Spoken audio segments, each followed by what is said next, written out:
Saudaraku, kita selalu hidup berpedoman pada firman Tuhan. Untuk gereja Tuhan selalu tidak melupakan amanat agung Tuhan Yesus Kristus.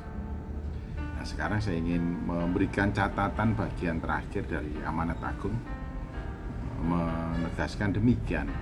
Dan ajarlah mereka melakukan segala sesuatu yang telah kuperintahkan kepadamu.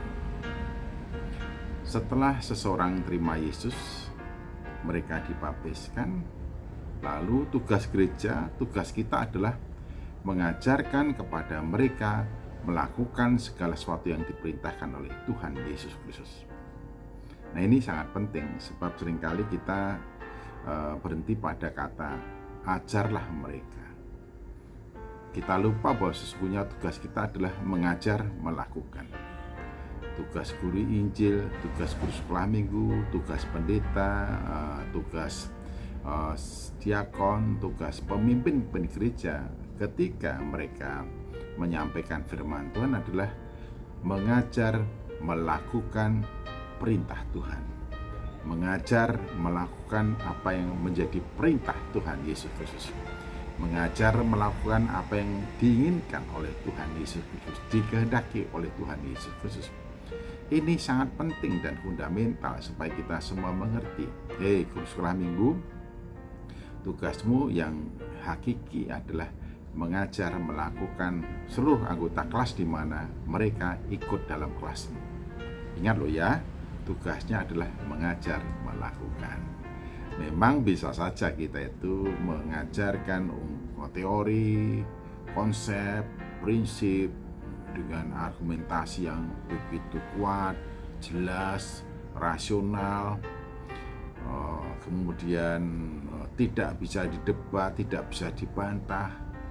Tetapi apa artinya ajaran yang begitu kuat jikalau itu kemudian tidak membuat orang yang menerima pengajaran itu melakukan?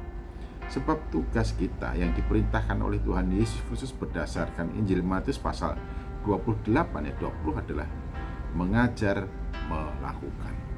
Mengajar, melakukan. Jikalau yang kita ajarkan tentang kasih, mengasihi, mestinya kita juga sosok pribadi yang mengasihi. Seperti Paulus menegaskan kepada Timotius yang menerima pengajarannya. Paulus begitu bahagia ketika melihat Timotius mengikuti ajarannya. Bukan hanya mengikuti ajarannya, mengikuti pandangannya. Bukan hanya mengikuti pandangannya, mengikuti tingkah lakunya, mengikuti kesetiaannya, mengikuti kasihnya. Jadi Paulus menempatkan diri sebagai sosok teladan bagi Timotius, karena memang tugas utama seorang mengajar itu adalah mengajar, melakukan. Bukan mengajarkan teori-teori, bukan mengajarkan konsep-konsep, tetapi tugas utama kita sesuai dengan amanat agung Tuhan Yesus Kristus untuk orang yang telah menerima, percaya, dan dibaptiskan adalah mengajar mereka melakukan segala sesuatu yang diperintahkan oleh Tuhan kita Yesus Kristus.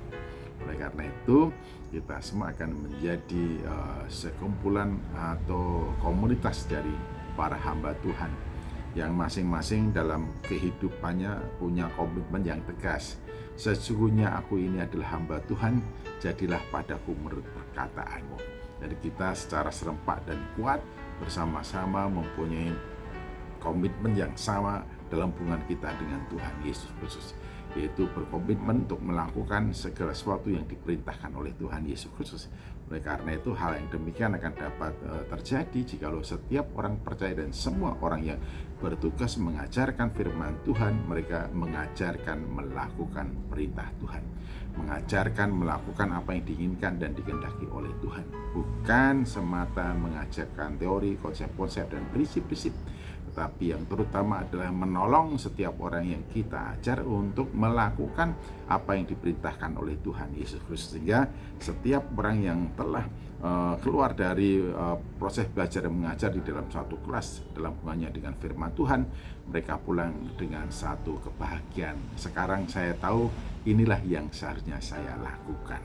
sebagaimana yang sudah dilakukan oleh pengajar atau guru-guru sekolah minggu saya, guru-guru firman Tuhan saya, atau orang yang mengajarkan firman Tuhan.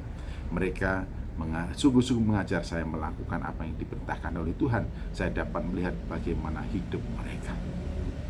Selamat melaksanakan tugas mengajar, yaitu mengajar melakukan perintah Tuhan Yesus Kristus. Tuhan Yesus memberkati. Amin.